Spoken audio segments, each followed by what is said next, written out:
One of my favorite Billy Joel songs is the one that says, "I love you just the way you are." This song went on to garner several awards and did well for Joel, though his marriage to his wife didn't last. It's rare to find a popular cultural love song with lyrics that hint at covenant love. What does it feel like to realize your husband would still choose you? Valentine's Day is only a few days away now, and love is in the air, as they say. But what kind of love? Dr. Gary Chapman, the author of the 5 Love Languages, tells us that covenant love is conscious love. It's intentional love. It is a commitment to love no matter what. It requires thought and action. It does not wait for the encouragement of warm emotions, but chooses to look out for the interest of the other party because you're committed to the other's well-being. I remember the first time I consciously chose to love Dave, even though he'd hurt me deeply. There were no butterflies or ushy-gushy feelings. Instead, God confronted me with the choice I'd made 25 years earlier. My emotions did not match the choice at this time. Dave's decision and actions to heal from his lifelong struggle with porn paved the way for me to still choose him. Dave told me he wanted to remain married to me. He chose me again, too. That knowledge helped me take a step toward him. Even though our relationship felt strained, confusing, and painful, knowing we both still chose each other brought hope that we could work through this mess towards something healthy and whole. How do you choose? I still do. 1. Accepting your spouse just the way they are. Give the gift of acceptance to your husband. Like all of us, you want to know you can be you no matter what. Well, so does he.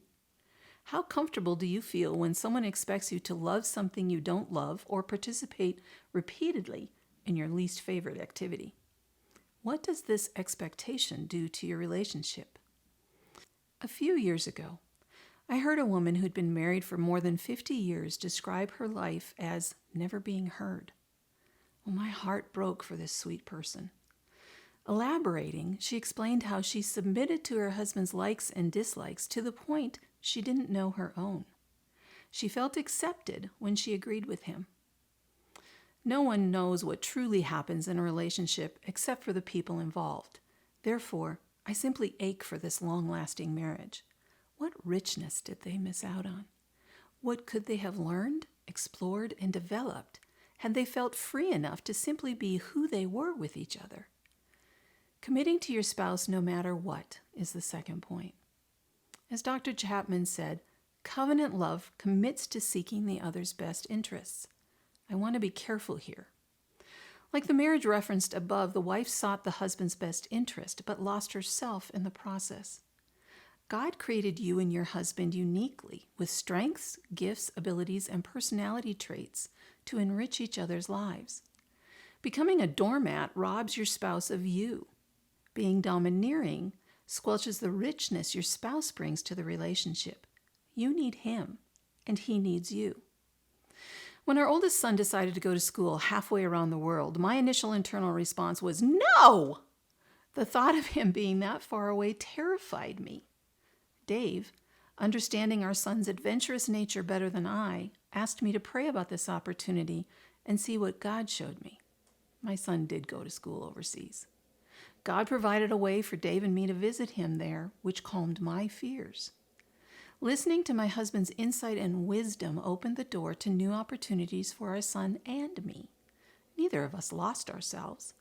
Rather, we struggled through the conflicting ideas to find an amicable resolution. The third thing is, realize emotions falter and it doesn't have to mean the end. What happens when a marriage relationship grows cold? Well, you have choices.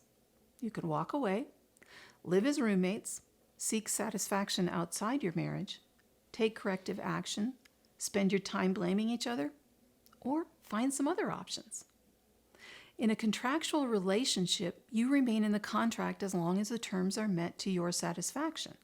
When they aren't, you dissolve the contract and move on. In a true covenant relationship, death alone terminates it.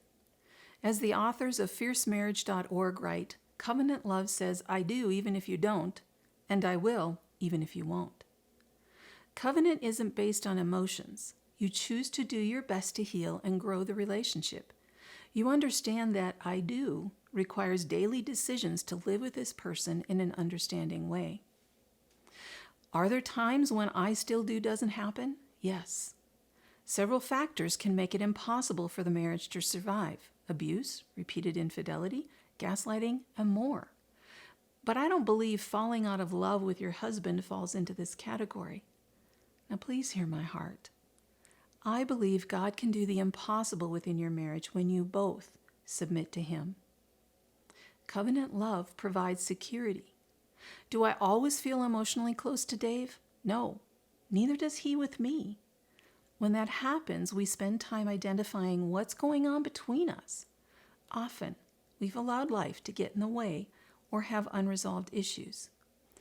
Knowing that you're committed to choosing each other no matter what gives you the courage and safety net to work through these issues before they become major. We feel secure enough with each other to be ourselves, speak honestly with love, and find resolution. Dr. Gottman's research revealed that 69% of issues between spouses will never be resolved. And most of the time, we argue about nothing. Seriously, nothing.